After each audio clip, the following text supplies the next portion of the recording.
কোন মানুহ ফোন কিয় নুঠোৱা অ তুমি মোৰ ফোনেই নাই তুমি চেক কৰা কিমানবাৰ ফোন কৰিছা এবাৰ চেক কৰা তুমি এনেকুৱা ডাক্তৰ পইচা ল'ব লাগে নুঠিব গাত হাত দিব পইচা বুলাই দি গাত হাত তুমি কি পইচা তুমি গাত হাত দিব কিয় হাত আৰে আপুনি কি কৰিছে বাইদেউ জানে কি তেওঁ পইচা লাগে নাই বাইদেউ খাব আহিলে মানে মনে মনে আপুনি আপোনাক বুজানি মনে মনে হওক আপোনালোকে কি জানে আনকি যে ৰাস্তা ঘাটে এনে কাজিয়া কৰিব নালাগে আপোনালোকে নাজানে ইয়াৰ ক্ষেত্ৰত যে এবাৰ লছ আপোনালোকে জানে আমি আনো আমাৰ আৰু কাজিয়া আপোনালোকে যেনেকৈ কাজিয়া কিন্তু আপোনালোকে এই ৰাস্তা এনেকুৱা হেৰি ৰেষ্টুৰেণ্ট আছে এনেকুৱা পাব্লিক প্লেচত কাজিয়া কৰিব নালাগে আপোনালোকে নাজানে আপোনালোকে ডাঙৰ এটা ভুল কৰিছে জানে অপৰাধ হয় ইয়াৰ এটা ল আছে আমাৰ এই নেশ্যনেল আপোনালোকে জানে না নাজানে কি অপৰাধ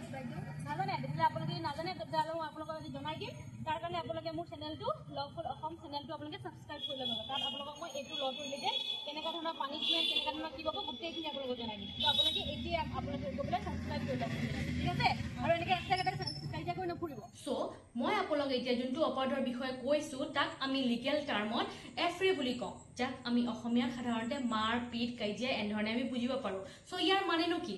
তো ইয়াৰ সিম্পল ভাষাত ইয়াৰ অৰ্থ হৈছে যে যেতিয়া দুজন বা তাতকৈ অধিক মানুহে কাজিয়া কৰে তো কাজিয়া ক'ত কৰিব কাজিয়া কৰিব পাব্লিক প্লেছত যেনেকৈ আমাৰ ৰাস্তা ঘাট ৰেষ্টুৰেণ্ট হোটেল এইবোৰত য'ত মানুহৰ গেদাৰিং সাধাৰণতে বেছি থাকে আৰু সেইবোৰত কাজিয়া কৰি যদি সেই আমাৰ যোনটো পাব্লিক পিচ থাকে নহয় সেই পাব্লিক পিচটো যদি ভংগ কৰাৰ চেষ্টা কৰে তেতিয়াহ'লে যোনে এনেকুৱা ধৰণৰ কাজিয়া পেচাল কৰিছে তেওঁলোকক আইনৰ দ্বাৰা দণ্ডনীয় কৰিব পাৰি তো আপোনালোকক মই এইটো কথা জনাই দিওঁ যে তেওঁলোকে কিমান পানিছমেণ্ট পাব জানেনে তেওঁলোকক দিয়া হৈছে যে আমাৰ BNS আগতে আমাৰ IPC আছিলে এতিয়া BNS হৈ গ'ল তো BNSৰ আণ্ডাৰ সেকশন 194 কোৱা হৈছে যে তেনেধৰণৰ যোনে অফেন্স কমিট কৰিছে তেওঁলোকক